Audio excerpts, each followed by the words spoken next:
विठ्ठल बरवा, तो हा विठ्ठल बरवा, तो हा विठ्ठल बरवा, विठ्ठल बरवा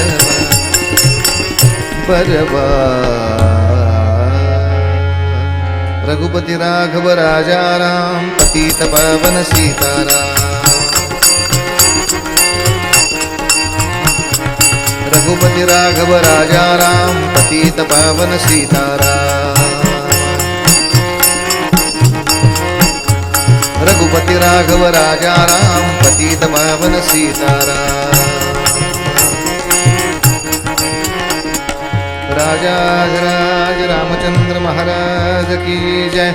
पुंडलिका वरदे हरि विठ्ठल श्री ज्ञानदेव तुकाराम. पंढरीनाथ महाराज की जय. भारत माता की जय. आर्य सनातन वैदिक हिंदू धर्म की जय. जय जय रघुवीर समर्थ.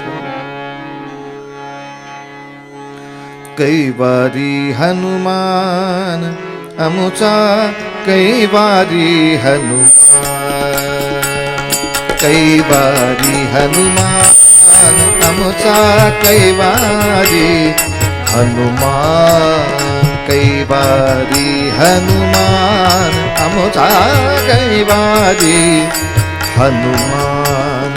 पाठी असता तो जग जेठी, पाठी असता तो जग जेठी.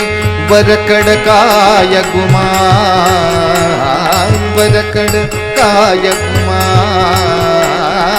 कैवारी हनुमान, कैवारी हनुमान आमचा कैवारी हनुमान.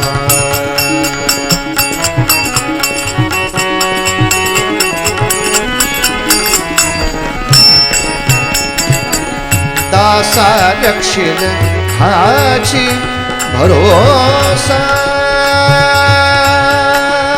दासांचा अभिमान, हा दासांचा अभिमान, हा दासांचा अभिमान, दासांचा अभिमान. कैवारी हनुमान, कैवारी हनुमान आमचा कैवारी हा, कैवारी हा, कैवारी हनुमान. राजाधिराज रामचंद्र महाराज की जय.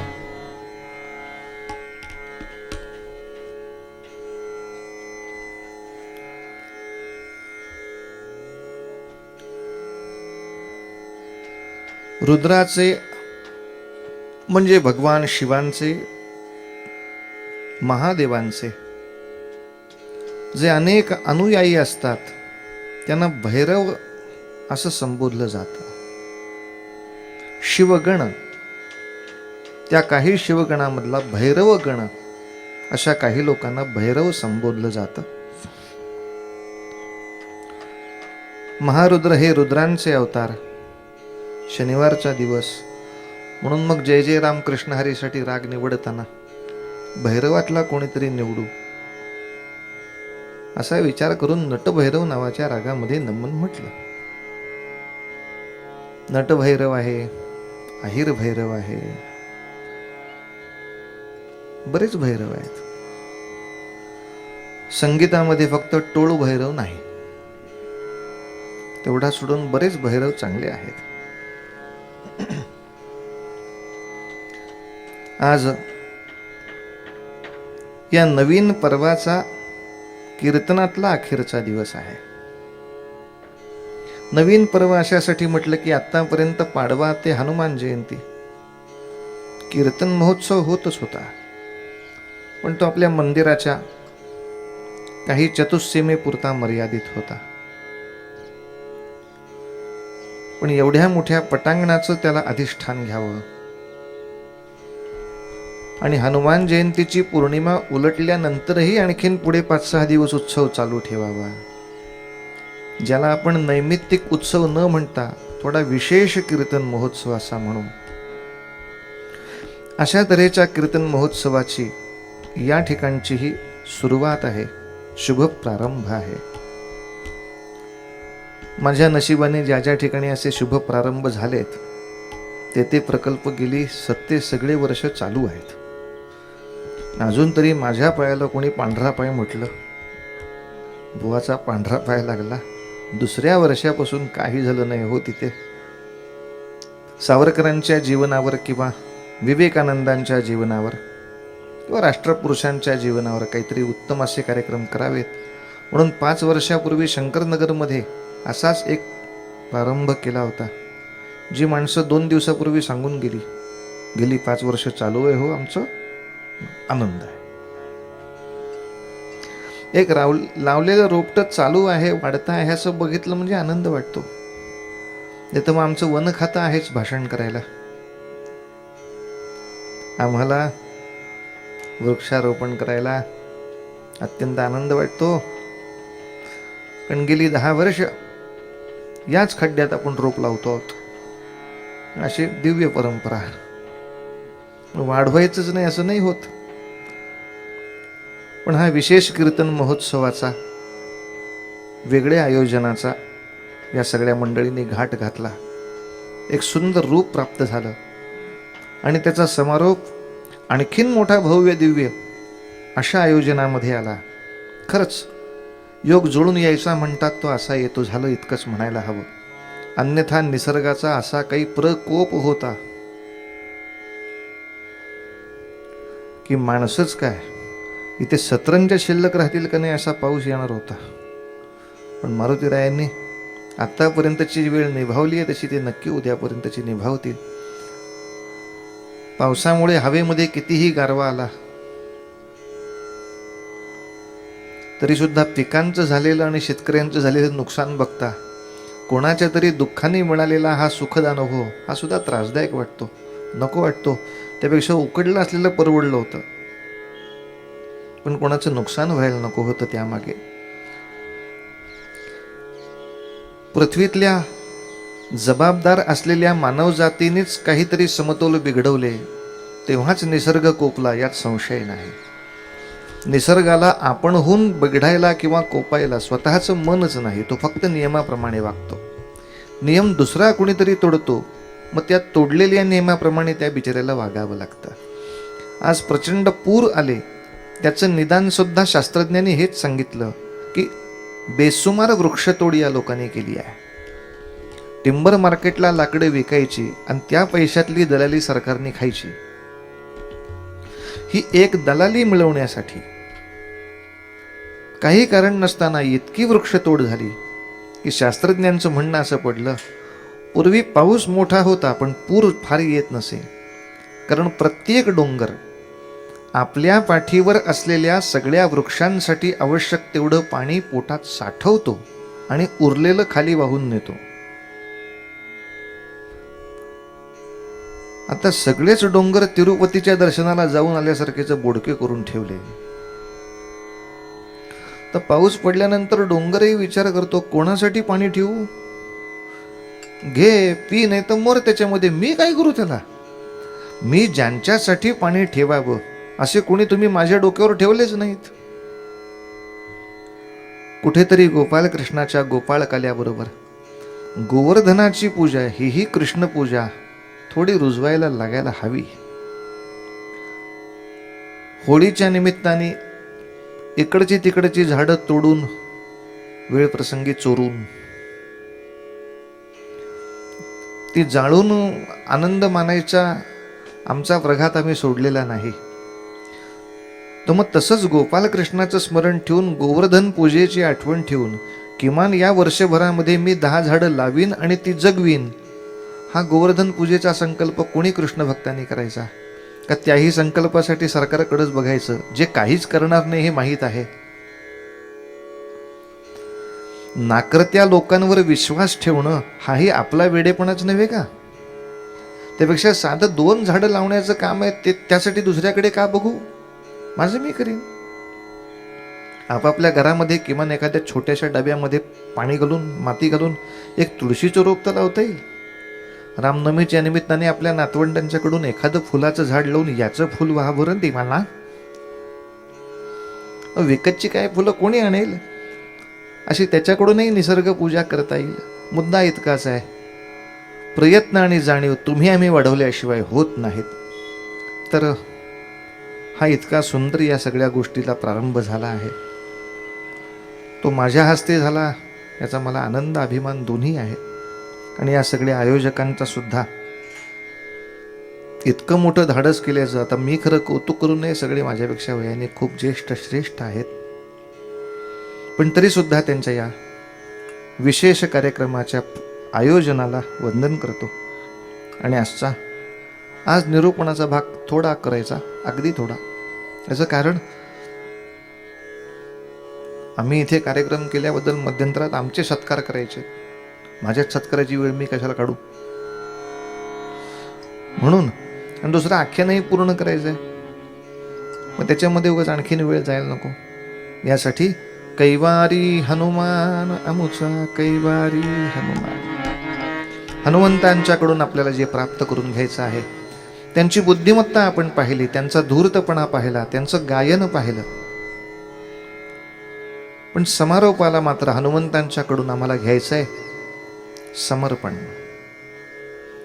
या सगळ्या गोष्टी हनुमंतांनी केल्यात, त्या समर्पण भावातून केल्यात, कोणावरही उपकार नाही, किंबहुना त्यातून काही मोबदल्याची अपेक्षाही नाही. जेव्हा त्यांना कळलंय की रामचंद्रांची रावणावरची स्वारी ही कुठल्याही ऐहिक लाभासाठी नाही, त्यांना लंकेचा पैसा नको आहे, हा तसं असेल तर मग मार्जिन ठरवून घ्यायला लागेल.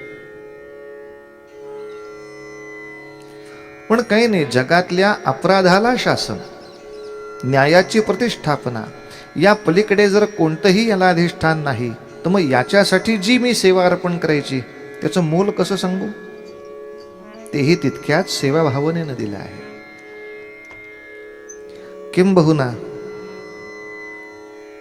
एक सनातन तत्व असं आहे, आपापलं कर्तव्य जेव्हा मनुष्य कर्तव्य भावनेनं करतो तेव्हा धर्म राहतो, आणि आपलं कर्तव्य जेव्हा तो उपकार म्हणून करायला लागतो तेव्हाच अधर्म प्रस्थापित होतो.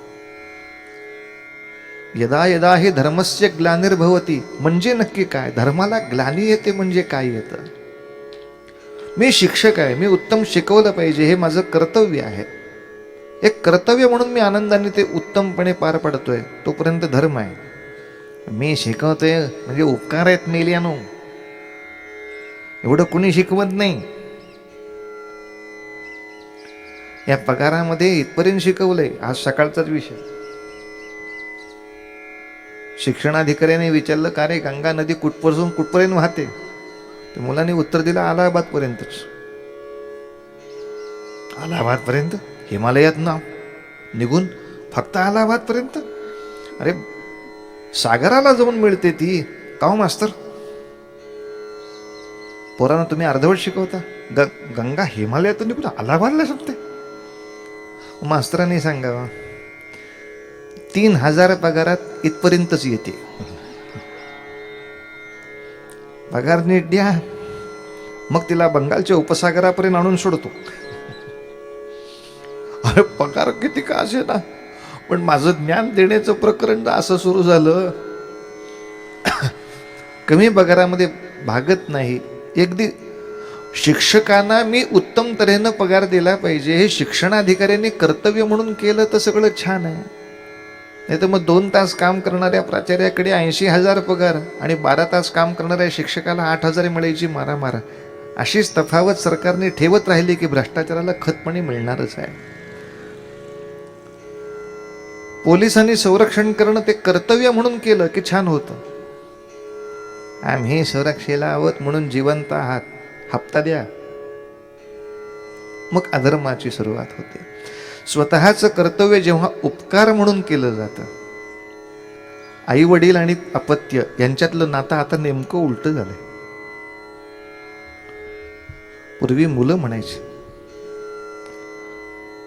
किती करता तुम्ही आई बाबा माझ्यासाठी. मग आई बाबा म्हणायचे, अरे त्यात काय मोठंसं, आम्ही आमचं कर्तव्यच करतोय. आता हेच संवाद बरोबर उलटे चालतात. आई वडील त्याला काही वेळेला जाणीव देतात, अरे आम्ही किती करतोय तुझ्यासाठी. मग तो म्हणतो त्यात काय मोठंसं, तुम्ही तुमचं कर्तव्य करताय, तुम्ही काय उपकार नाही करत माझ्यावर. भावना तीच असली तरी भूमिका बदलल्यामुळे धर्माला ग्लानी येते. यासाठी हनुमंतांच्याकडून शिकायचा असतो समर्पण भाव. मी माझं काम कर्तव्य म्हणून केलं, इतका लंकेमध्ये पराक्रम केला, अमुक झालं तमुक झालं, पण शेवटच्या राज्याभिषेकाच्या दिवशी मारुतीराया तुला काय देऊ, जन्मोजन्मी अशीच रामसेवा युगान युग माझ्याकडनं घडेल एवढा आशीर्वाद द्या, बाकी काही नको. सीता माऊलीने आपल्या गळ्यातला हार दिला, तो हार सुद्धा दाताने तोडला. अरे ते मणी फोडतोयस काय, त्यात राम आहे का बघतोय. अरे त्यात राम कसा असेल, ते दगड आहेत. मग ज्यात राम नाहीत असे दगड माझ्याकडं रगड आहेत. मी अरण्यातच राहिलो होतो आत्तापर्यंत, हे दगड घेऊन करू काय. ज्याच्यामध्ये चैतन्य नाही, ज्याच्यामध्ये न्यायप्रियता नाही, ज्याच्यामध्ये प्रेम नाही, ज्यात बंधुता नाही, अशा दगडांना घेऊन करू काय. आणि अशी गर्वोक्ती केल्यानंतर सीता माऊलीने विचारावं, एवढी बढाई मारतोस, तुझ्यात आहे करे राम. आणि मग मारुतीरायाने सांगावं, माझ्या हृदयात फक्त राम नाही आई, तुम्ही पण आहात. काय समर्पणाचा पराकाष्ठेचा भाव आहे. सागमध नाही बाकी श्री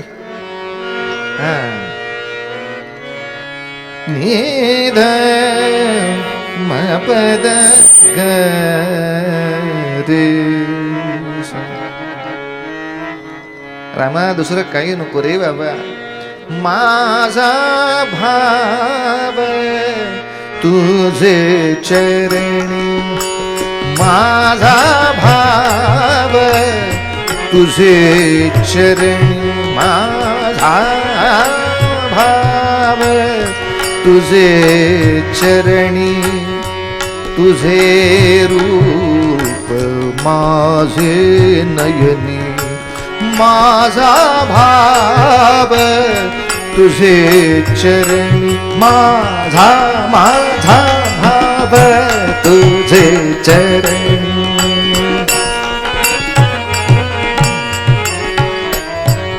भगवंता सापडलो एकामेका, सापडलो एकामेका.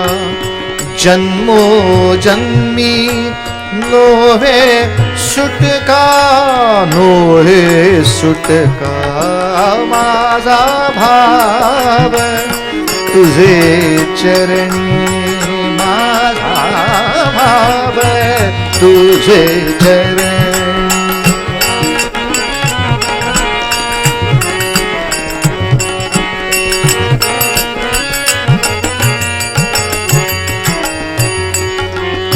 त्वामज मोकलिली विदेही, त्वामज.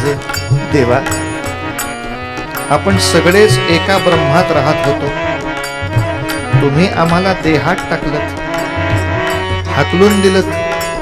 तुम्हाला वाटलं मी दूर होईन, कसं होईल. तुम्ही मला दूर केलात आणि मी तुम्हालाच हृदयात टाकलं. त्वामज मोकलिले विदेही, मी तुझ घातले हृदयी, घातले हृदयी. माझा भाव तुझे चरणी, माझा भाव तुझे चरणी.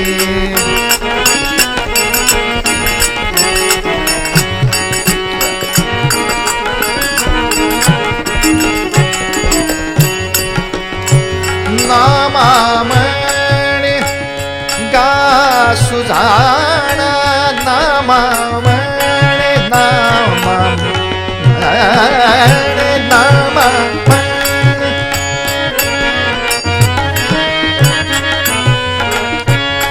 सुंदर शब्द आहेत. नामदेव महाराज म्हणतात, एखाद्याला फसवलं की काय वेड्या फसलास असं नाही म्हणत, त्याला जास्त ते लागावं म्हणून म्हणतात, हे शहाण्या, तू शहाणा असताना एवढा फसलास. तसे ते देवाला सांगतायत, देवा तू सुजाण आहेस, तू शहाणा आहेस, तू मला हाकललंस, पण मी तुला हृदयात घातला. सांग बरं, तू मला फसवलंस का मी तुला? फसलं कोण यात? तुला वाटलं मी दूर गेलो, मीच तुला हृदयात घातल्यामुळे आपण कायमचे चिकटलो. नामा म्हणे का सुजाणा, सांग कोणे ठगविले कोणा, सांग कोणे ठगविले कोणा. माझा भाव तुझे चरण, माझा भाव तुझे चरणी, तुझे रूप माझे नयनी. माझा भाव तुझे चरणी, माझा भाव, माझा भाव, माझा भाव तुझे चरणी.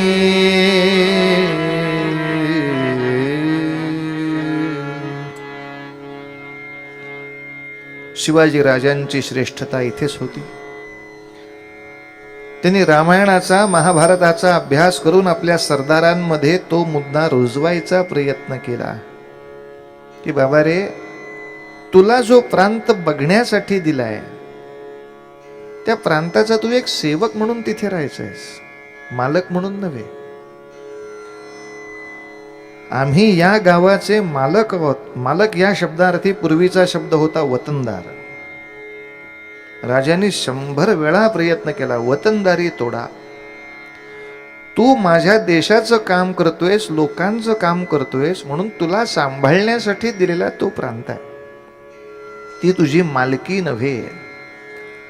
त्या भागाचा मी सेवक आहे अशा बुद्धीनं काम करता आलं पाहिजे. पण दुर्दैवाने शिवाजी राजांचा तो विचार हळूहळू नंतरच्या काळामध्ये पुसट व्हायला लागला, पुसला गेला आणि वतन मिळवण्यासाठी सेवा करायची हे डोक्यात आल्यामुळे संभाजीराजांच्या कालखंडापर्यंत घरादारामधले, नातेवाईकांमधले सुद्धा इतके शत्रू उभे राहिले. आणि फक्त वतन मिळत नाही म्हणजे मला गावाची एका मालकी मिळत नाही म्हणून अवघ्या स्वराज्याशी द्रोह करायला संभाजीराजांचा मेहुणा गणोजी शिर्के, बायकोचा सख्खा भाऊ सुद्धा औरंगजेबाच्या हाताशी हात लावायला तयार झाला. कारण एकच राहतं, माझ्या आर्थिक लाभासाठी मी सेवेचा विचार करतोय. देवाचा पराक्रम मला जमला, पण भगवंतांची समर्पण बुद्धी माझ्या डोक्यात आली नाही. रामाचं काम करताना अयोध्येतला भूखंड मला मिळेल, देशाचं काम करताना आणखीन कुठेतरी श्रीखंड मिळेल, हा डोक्यात लाभहानीचा विचार ठेवून जर देव कार्यात उतरला असतं, देवही बाजूला राहील, कार्यही बाजूला राहील, मग स्वतःच्या फायद्याची फक्त स्पर्धा सुरू राहील. यासाठी हनुमंतांचा हा समर्पण भाव आपल्या मनामध्ये रुजावा. शिवाजीराजांच्या जीवनात कित्येक प्रसंगी तो प्रकट झाला होता. एका वाक्यात फक्त ती कथा आठवून देतो. एकदा कुतुबशहाच्या भेटीला शिवाजी महाराज गेले असताना कुतुबशहाने आव्हान केलं होतं की तुमच्या सैन्यातला एक सैनिक आणि माझ्याकडचा हत्ती असं युद्ध कराल का? शिवाजीराजांनी आव्हान स्वीकारलं, आपला पठ्या पाठवला. खुल्या मैदानामध्ये हत्तीबरोबर त्यांनी युद्ध केलं, हत्ती मारला. सगळेजण इतके वेडे झाले होते त्याच्या पराक्रमावर. स्वतः कुतुबशहाने विचारलं, तो पराक्रम केलेला मुलगा कुठे आहे? मैदानात दिसत नाही. म्हणले त्याला सांगितलं होतं हत्तीला मार म्हणून. हो, काम संपलं ना? संपलं. आता माझे जे रक्षक आले आहेत त्याच्यातला तो होता. हो, माझे रक्षक कुठे उभे आहेत? इथं उभे आहेत. मग तिथं जाऊन तो उभा राहिला. तो नारळ घ्यायला सुद्धा इथे थांबणार नाही. काय हे, एवढा मी पराक्रम केला, किंवा मला थँक्यू तरी म्हणा. मी माझं काम शिवाजी राजे माझे देव आहेत त्यांच्यासाठी केलं. माझा विषय कार्याचा संपला. मी माझ्या ड्युटी जागेवर उभा. आणि त्याच्यानंतर कुतुबशहाने त्या वीराला विचारलं, बाबा रे, तुझ्या पराक्रमावर मी इतका बेहद्द खुश आहे, तुला काय देऊ? अशा वेळेला जर विचार केला असता शिवाजी काय पगार देणार, त्याच्यापेक्षा कितीतरी गार गोष्टी इकडे मिळतील. पगार. त्या वीराने एकच उत्तर दिलं, कुतुबशहा, आमच्या पराक्रमामुळे खरंच दिपून गेला असाल आणि काही द्यायचं असेल ते एकच देणगी मला द्या. ते म्हणजे माझ्या शिवाजी राजाशी कधी वैर करू नका. माझा शिवाजी राजा एक वेडं स्वप्न घेऊन राज्य उभं करतोय, जे स्वप्न मानवतेचं आहे, बंधुतेचं आहे, प्रेमाचं आहे, न्यायाचं आहे. काहीही मिळणार नाही, आयुष्यभर मनस्ताप होईल हे माहीत असून तो ते स्वप्न साकारायचा प्रयत्न करतोय. त्या माझ्या राजाला त्रास देऊ नका, बस, बाकी काही नको मला. एका निरपेक्ष वीराने हे मागणं केलं म्हटल्यावर कुतुबशहाने त्या निरपेक्षतेला सलाम केला, त्याला वचन दिलं, नाही शिवाजी राजाशी वैर करणार यानंतर. काय आश्चर्य आहे पहा. एक मारुती रायाचं समर्पण शिकणारा वीर एका कुतुबशहाला कायमचा चांगल्या कामाशी बांधून घेतो. नंतरच्या काळात शिवाजी राजे गेले, संभाजी राजांचा कालखंड सुरू झाला, औरंगजेब बादशहा दक्षिणेत उतरला, सगळी मराठशाही संपवायचा त्यांनी प्रयत्न आरंभला. पण त्या युद्धात कुतुबशहाने औरंगजेबाला मदत केली नाही. तो सांगतोय, कुतुब, अरे तुम्हा 5 बादशहांना आम्ही का नेमलं इथे? आपण सगळ्यांनी एकत्र येऊन मराठशाही संपवली पाहिजे. कुतुबशहाने उत्तर पाठवले औरंगजेबाला, शिवाजी राजाचं राज्य मूल्यांच्या दृष्टीनं किती थोर आहे हे त्याच्या एका सैनिकाकडून मला जे कळलंय ते पुरेसं आहे. या ईश्वरी मूल्यांच्या विरोधात मी जाऊ इच्छित नाही. याच्यावर राग धरून औरंगजेबानं कुतुबशाही नष्ट केली. आदिलशहाला मारला, कुतुबशहाला मारला, त्याच्या मंत्र्यांची धिंड काढली, मारून फरफटत ओढत आणले. तरी सुद्धा शिवाजी राजांच्या मानवतेच्या राज्याविरुद्ध ही माणसं गेली नाहीत. यासाठी शिवाजी राजांना नाही पराक्रम करावा लागला, समर्पण बुद्धीनं काम करणाऱ्या एका हनुमंताने सुद्धा चमत्कार घडवला. टायमिंग आहे. असो, या समर्पणाचा भाव मनामध्ये रुजवण्यासाठी हनुमंतांचं गुणगान आपण करतो. मध्यंतरामध्ये 1-2 सत्कार होऊन जातील, मग आख्यानास पूर्ण करूया. कैवारी हनुमान अमुचा, कैवारी हनुमान, कैवारी हनुमान अमुचा, कैवारी हनुमान, कैवारी हनुमान अमुचा, कैवारी हनुमान, कैवारी हनुमान अमुचा, कैवारी हनुमान.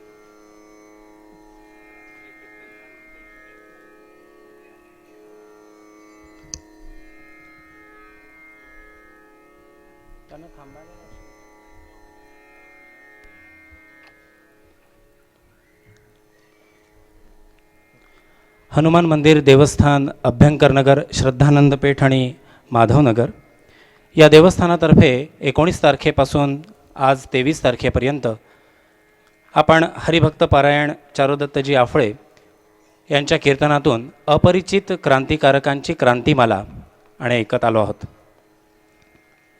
आजच्या या मध्यंतराच्या आणि या शेवटच्या दिवशी आपल्या मंचावर हे उपस्थित 3 महानुभाव यांचा सत्कार आणि हनुमान मंदिर देवस्थानातर्फे होणार आहे. तत्पूर्वी आपला परिचय व्हावा ही औपचारिकता आणि पाळण्याचं काम मी करतो. कारण श्रीयुत चारुदत्तजी आफळे यांचा परिचय आपणा सर्वांना वेगळ्यानं करून देण्याची गरज नाही आहे. आपल्या वक्तृत्व वाणीने अतिशय अभ्यासपूर्ण आणि विवेचनात्मक कथा निरूपण असलेलं कीर्तन ऐकून आपण आजवर तृप्त झालो आहोत. याचा अनुभव आपण गेल्या 19 तारखेपासून आणि आजवर घेणार आहोत. नाट्यगीत गायन आपण त्या नाट्यगीत गायनात देखील तितकंच तल्लीन होता. आपल्या अभिनयाने आणि गायनाने त्याचप्रमाणे वाक्पटुतेने आपण केलेलं चरित्रकथन श्रोत्यांच्या डोळ्यासमोर प्रत्यक्ष साकारतं.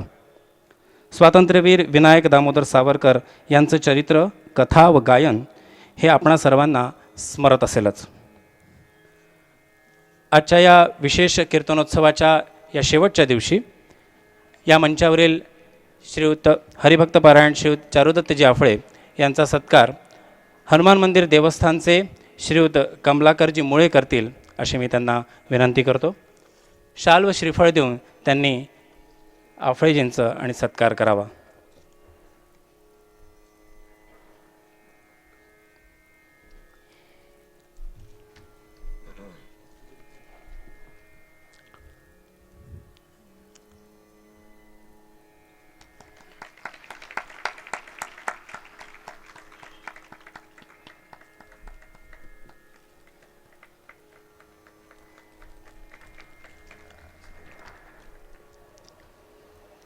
गेल्या 4 दिवसांपासून आपणासोबत संवादिनीवर श्रीयुत दीनानाथजी बाळबुधे आणि साथ संगत करीत आहात.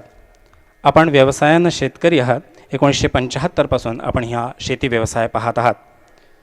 36 वर्षांपासून आपण झाडीपट्टीतील नाटकात देखील सहभाग घेतलेला आहे.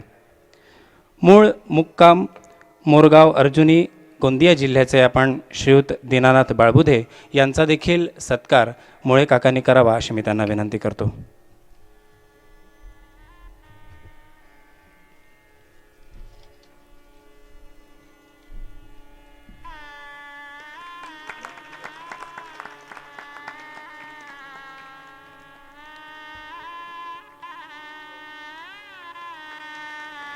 त्याचप्रमाणे तबल्यावर श्रीयुत जनार्दनजी लाडसे.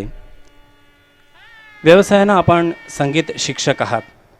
लहानपणापासूनच आपल्याला तबल्याची आवड आहे.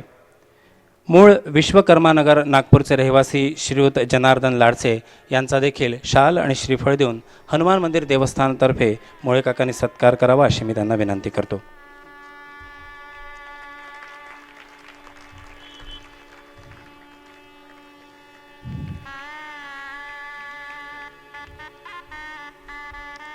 चारुदत्तजी आफळे यांच्या वाणीतून आपण हे कथा निरूपण ऐकत आहोत.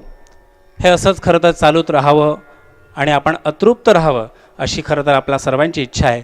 परंतु आजचा हा त्यांचा शेवटचा दिवस इथे आहे या विशेष कीर्तनोत्सवाचा.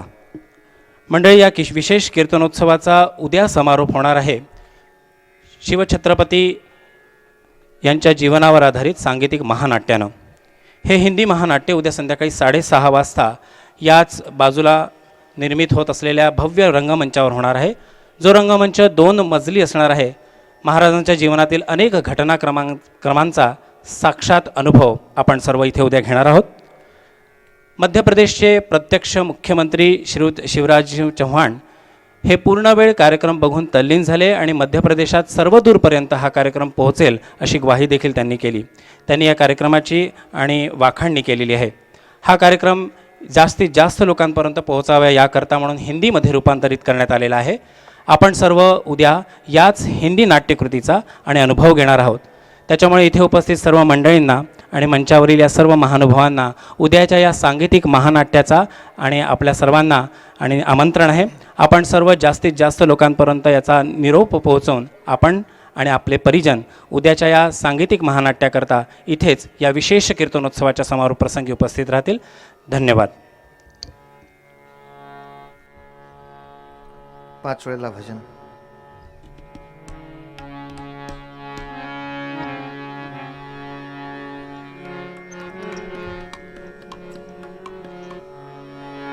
रघुपति राघव राजा राम पतित पावन सीताराम.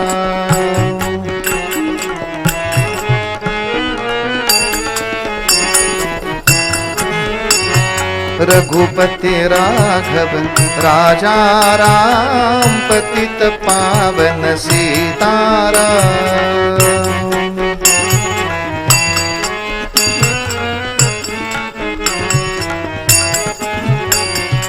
रघुपति राघव राजा राम पतित पावन सीताराम.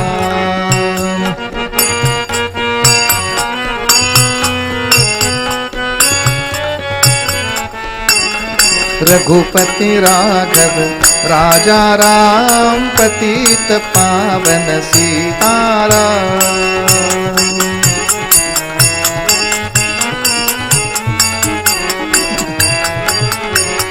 रघुपति राघव राजा राम पतित पावन सीताराम.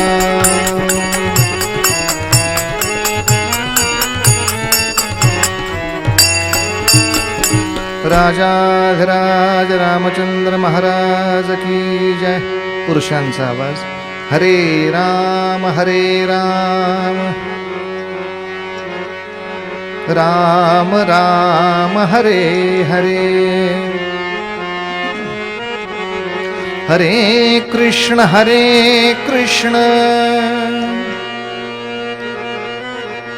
कृष्ण कृष्ण हरे हरे. माता भगिनींचा आवाज. हरे राम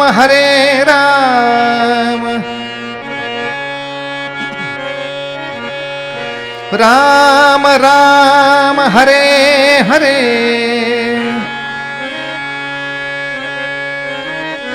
हरे कृष्ण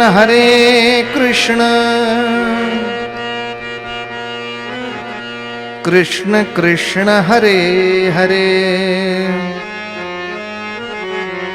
गोपाल कृष्ण महाराज की जय.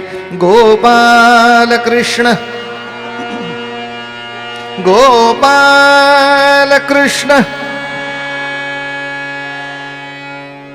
कालपासून बालमुकुंदांचं चरित्र आपण ऐकतो आहोत.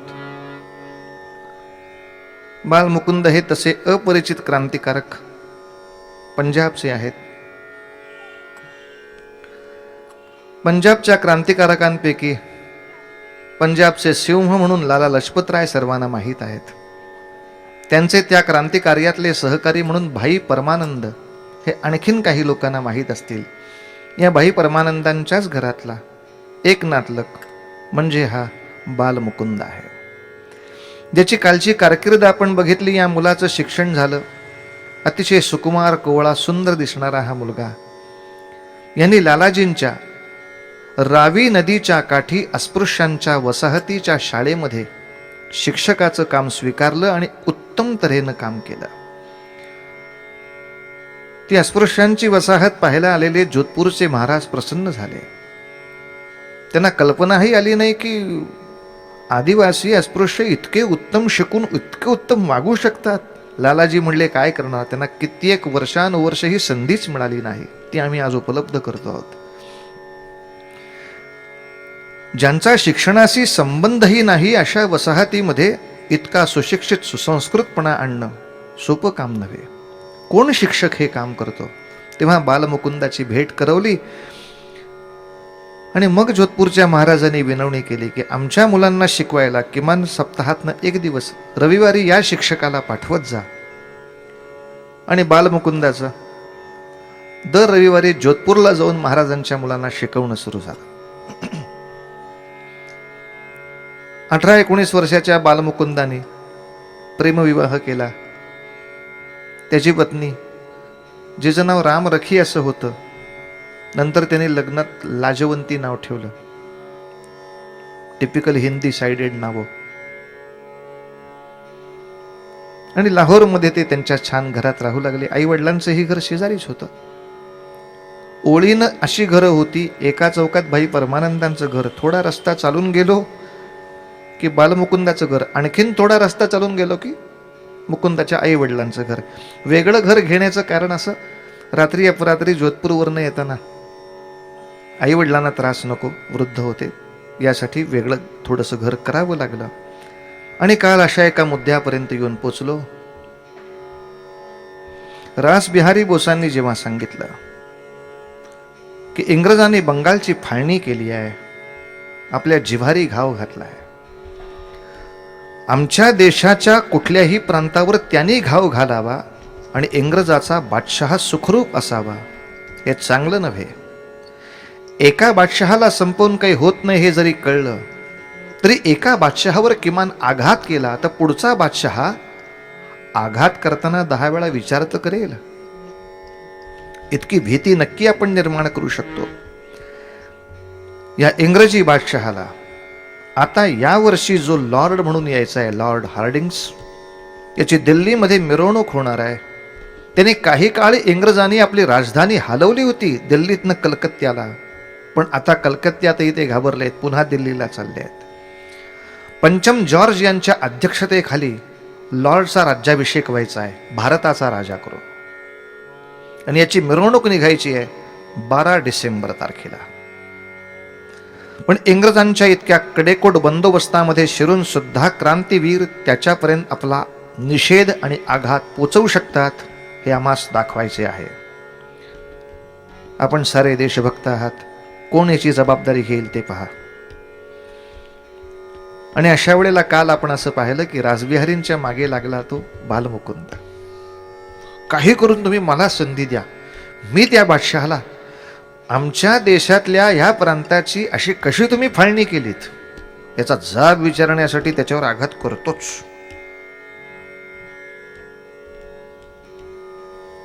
आणि सहज रासबिहारींनी त्याच्या मित्राला विचारलं, का रे, कोण आहे हा मुलगा? हा तर इतका सुकुमार कोवळा दिसतो, हा हे कोण? आता हे ज्या मित्राला विचारलं तो त्याच्यापेक्षा लहान होता. म्हणजे बालमुकुंदाला बाल म्हणता म्हणता तो किमान 20 वर्षाचा तरी असेल. पण त्याच्याबरोबर जो मित्र आला होता की मी पण मदतीला जातो याच्या, तो त्याच्यापेक्षा आणखीन कमी, तो 17 वर्षाचा होता.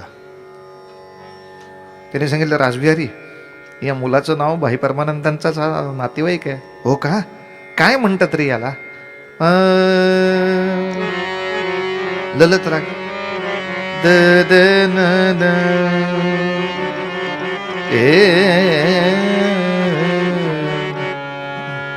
काय रे म्हणतात याला? म्हणते बालमुकुंद याला, म्हणते बालमुकुंद याला, म्हणते बालमुकुंद याला, म्हणते बालमुकुंद.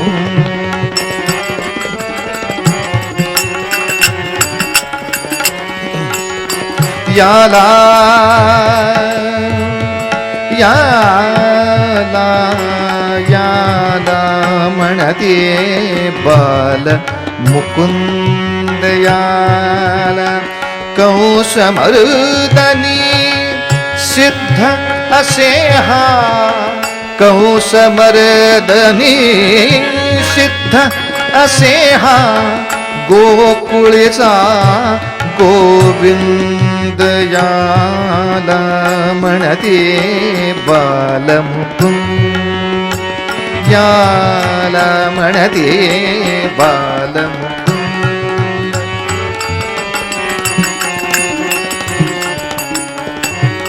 वा,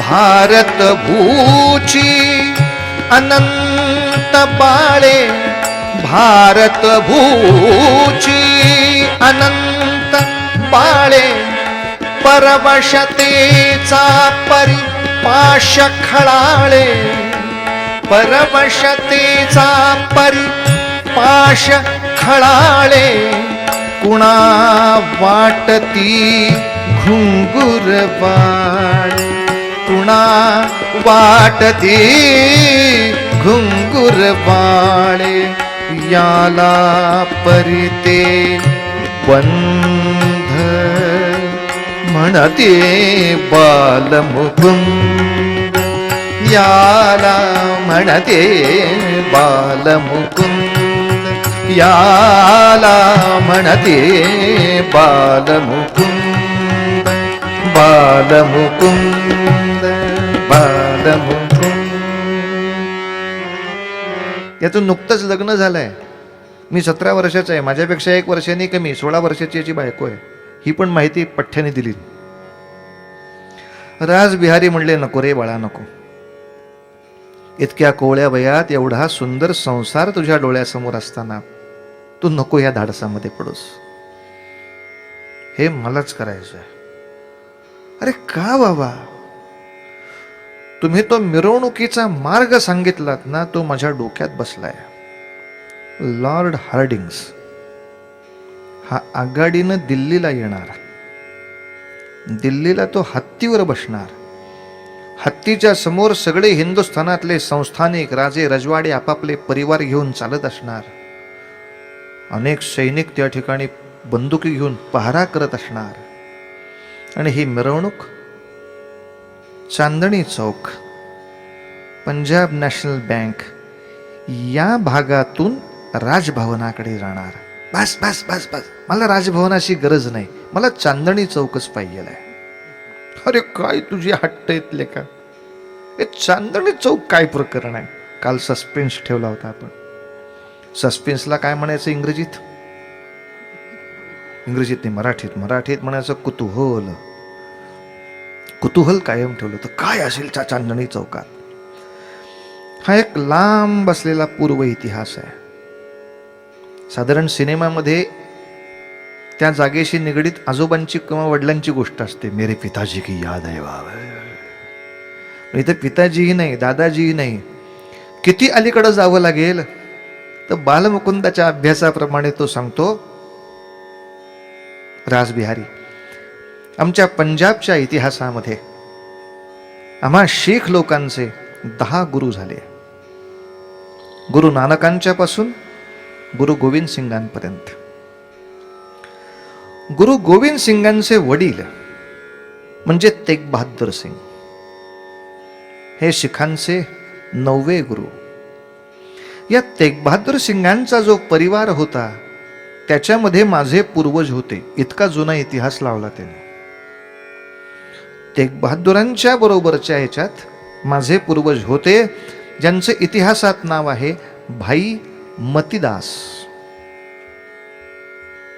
हे सगळ्यांची भाई नावाची उपाधी ही पंजाबमध्ये काहीतरी चांगलं हौतात्म्य केलेल्या पैकी अशा अर्थाची होती. भाई परमानंद, भाई बालमुकुंद, भाई मतीदास. अलीकडे महाराष्ट्रात भाई शब्दाचा अर्थ बंधुभाव संपवणाराच आहे.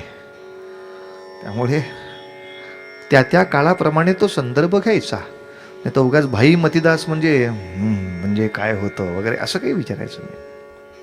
त्या त्याप्रमाणेच तो अर्थ घ्यावा लागेल. तेग बहादुरांच्याकडे एक मोठी समस्या आली होती. त्यांच्या काळामध्ये जो शहाजहान बादशहा दिल्लीवर राज्य करत होता, काश्मीरच्या खोऱ्यामध्ये काही पठाण आणि काही नवाब राज्य करत होते. हे नवाब आणि पठाण वेगवेगळे असतील, पण त्यांची त्यांच्या धर्मावरची निष्ठा ती मात्र सगळ्यांची एकजुटीची असेल. काश्मीरमध्ये त्यांनी त्या काळात जाहीर केलं होतं, धर्म बदला नाही तर प्रांत सोडून जा. अर्थात काश्मीरमध्ये हा उत्पात अगदी 82 सालापर्यंत सुद्धा या काळात आपण पाहिला आहे. कित्येक वर्ष काश्मीरातून आपली माणसं ती निर्वासित करत आहेत. काश्मीरमध्ये सैन्य आहे आणि कधीतरी पर्यटक आहेत म्हणून तो आमचा भाग आहे असं सरकार म्हणताय. पण बाकी जगाच्या ॲटलसमध्ये भारतातनं काश्मीर आणि एका बाजूला आसामचे काही प्रांत कापून असा दुबळा झालेल्या भारताचाच नकाशा ॲटलसवरती गुगलवर आता बघायला मिळतो आहे. पण बाकीच्या देशांनी गुगलवर आमचा नकाशा टाकताना 2 प्रांतांचे तुकडे कापून तो टाकावा यासाठी भारत सरकारने अजून कोणत्याही देशाला जाब विचारल्याची कुठलीही बातमी आत्तापर्यंत आलेली नाही. आणि कोर्टाच्या नियमाप्रमाणे असं काही झालं असेल तर 36 तासाच्या आत तक्रार दाखल करावी लागते. याची अक्कल सर्वोच्च न्यायालयाच्या न्यायाधीशाला नसेल असं वाटत नाही. आता त्याच्या तोंडात काय कोंबून ह्या हरामखोराने त्याचं थोबाड बंद केलंय कल्पना नाही. पण असं सगळे ही माणसं वेळच्या वेळी का करत नाहीत? असं उगाच चिंतन करत बसलं की कथा राहते बाजूला, नको तो विषय डोक्यात येतो. त्यामुळे आपलं काय ठरलंय, असं आपण काही कीर्तनात बोलायचं नाही. ओघात आलं तर सांगायचं, पण बोलायचं यातलं काही नाही. कारण आत्ताच मी ते गुगलवरची ही चित्र बघितली आहेत. काय भयानक भारताचं चित्र त्याच्यावरती आलंय. अर्थात आसाम नुसता ॲटलसवर कापलाय इतकंच नव्हे, आसामच्या आसपासचं मिझोरामच्या मंत्रिमंडळाला जेव्हा राष्ट्रपतींनी हिशोब मागितले की तुमचे काही मला व्यवहार तपासायचे आहेत, तेव्हा तिथल्या अध्यक्षांनी थेट दिल्लीला पत्रसुद्धा पाठवलं, तुम्ही आमचे हिशोब बघायची गरज नाही, आम्ही भारतीय राज्यांपैकी आम्ही स्वतःला मानत नाही, आमचं स्वतःचं ईसाई स्वतंत्र राष्ट्र आहे. अशी भारताच्या राष्ट्रपतीला ज्यांनी समज दिली आहे 1-4 महिन्यापूर्वी, तिथे धर्मांतराने राष्ट्रांतर कसं होतं याचं प्रत्यक्ष रूप आहे. काही माणसं म्हणतात जाऊ दे ना, आपली माणसं धर्मांतराकडे काय त्यांनी होणार आहे. जितक्या पद्धतीनं जितक्या संख्येनं माणसं धर्मांतरित होतात, दुसऱ्या धर्मात राहतात, तितकंच परराज्याचं आक्रमण आपल्या देशावरचं सोपं होत जातं. आजचं धर्मांतर हे उद्याचं राष्ट्रांतर असतं. त्यांची श्रद्धाच दुसऱ्या राष्ट्रावरती बसते. 99% दुसऱ्या राष्ट्रावर जाते. 1% कोणीतरी बिभीषण असेल, पण यामुळे लंकेतली रावणाची राजवट थांबत नाही. हे भयानक भीषण भवितव्य दुर्दैवाने तेव्हाही कळलं नाही, आजही कळत नाही. ते काश्मीरचे सगळे पंडित तेग बहादुरांच्याकडे आले होते की आमची काही प्रश्नाची सोडवणूक करावं, तुम्ही दिल्लीला जा, त्या बादशहाला सांगा की असं काही करू नका हो. आणि सहज तेग बहादुरांच्या मुखातून वाक्य असं गेलं, समस्या मोठी कठीण आहे, कुणीतरी मोठ्या माणसाने याच्यात लक्ष घातलं पाहिजे. आणि अशा वेळेला गुरु गोविंद सिंग म्हणजे 10वे गुरु, ते अगदी छोटे होते तेव्हा, ते पटकन बाबांच्या पाठीवर बसले आणि म्हणाले, बाबा कोणीतरी मोठ्या माणसाने म्हणजे आत्ता पंजाबमध्ये तुमच्यापेक्षा मोठा आहेच कोण, तुम्हीच लक्ष घातलं पाहिजे त्याच्यात. खरं म्हटलंस गोविंद, मी लक्ष घातलं पाहिजे. आणि आपल्या अनेक अनुयायांसह आपल्या परिवारासह तेग बहादूर दिल्लीमध्ये गेले बादशहाला भेटायला. ही त्या बालमुकुंदाची आठवण आहे इतिहासातली. शहाजहान बादशाह समोर त्यांनी हा प्रस्ताव टाकला होता की तुमचा हुकूम मागे घ्या, ही पद्धत नाही राज्य करण्याची. सक्तीचं धर्मांतर हिंदू मान्य करणार नाहीत. मग हिंदूंच्या भावनांचा उद्रेक झाला तर मग आम्हाला दोष देऊ नका. आधी स्वतःचं वागणं बघा, मग दुसऱ्याकडे बघून बोट दाखवा. पण बादशहांनी पवित्रा उलटाच घेतला. तो म्हणाला, ते पंडितांचं काय होईल मला माहीत नाही, तुम्ही मूर्खासारखे आपल्या पावलांनी इथे आलायत, तुम्हाला मी कशाला तसाच जाऊ देईन.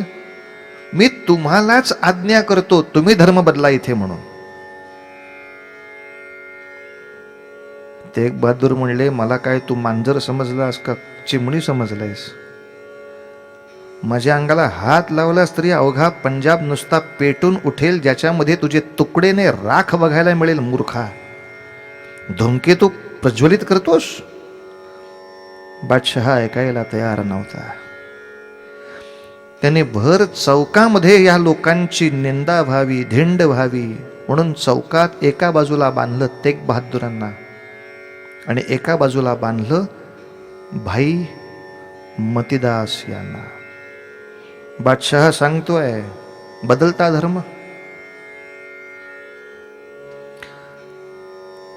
तुम्ही नाही म्हटलात तर तुमचे मी किती हाल करीन याचं प्रात्यक्षिक बघायचंय.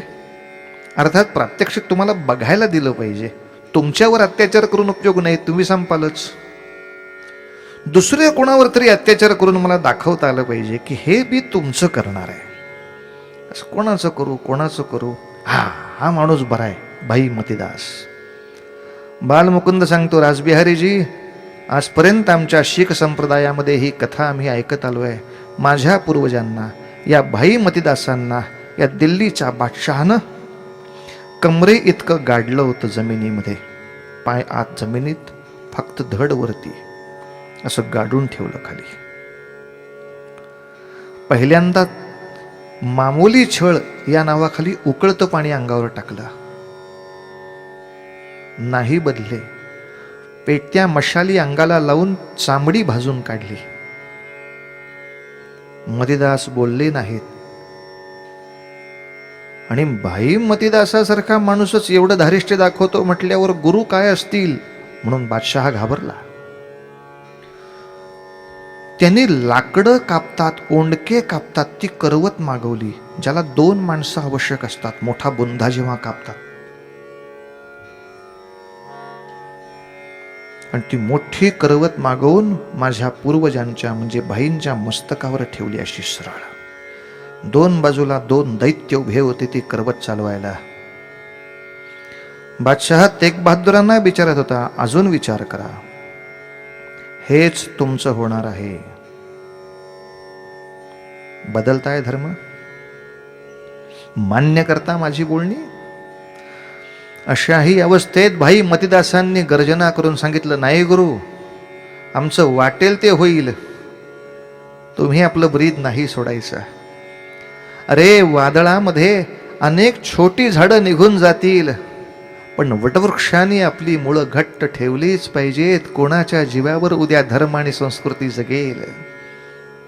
आपल्यावर जबाबदारी मोठी आहे. गुरु, माझ्या छळाचा विचारही करू नका, पण आपलं ब्रीद सोडू नका. भाई इतकं बोलतो, बादशहाच्या देखत बोलतो. चला करवत, खर्र करवत चालली डोक्यावरनं. रक्ताच्या चिळकांड्या उडत होत्या. एखादं जनावर कापावं तसं मध्यातून पूर्ण माणूस कापला जात होता. 3-4 वेढ्यामध्येच खरा जीव निघून गेला होता. पण तो आसुरी आनंद पूर्ण करण्यासाठी नाभीपर्यंत, बिंबीच्या देठापर्यंत पूर्ण उभं भाई मतीदासांना आमच्या चिरलं, मारलं. बालमुकुंद सांगतो, रासबिहारीजी, ज्या चौकामध्ये परकीय बादशहाने माझ्या पूर्वजांचं रक्त सांडलं, त्याच चौकात परकीय बादशहाचं रक्त सांडायची मला संधी मिळतीये. म्हणून मी आग्रह करतोय, हा मान मला द्या, दुसऱ्या कोणाला देऊ नका. दुसऱ्याच्या बादशहाचं रक्त इथं सांडून दाखवीन, त्याच चांदणी चौकात. अर्थात त्याच्यानंतरचा इतिहासही भयानक झाला. भाई मतीदासांना तर मारलंच, पण तेग बहादुरांनी ती सूचना मान्य केली नाही. म्हणून बादशहाने तेग बहादुरांचाही शिरच्छेद केला. ज्या ठिकाणी गुरूंचं मस्तक कापलं त्या चौकाला आजही नाव शीशगंज चौक असंच आहे, जिथे ते शीश काढलं गेलं. आपल्या आसुरी आनंदात बादशहा निघून गेला, पण बाकीच्या परिवारांनी ती प्रेत परत बाहेर काढली, पंजाबमध्ये नेली, त्यांचं सन्मानाने दहन केलं गेलं. आणि त्या चितेवर गुरु गोविंद सिंगांनी प्रतिज्ञा घेतली या बादशाहीच्या विरुद्ध लढण्याची.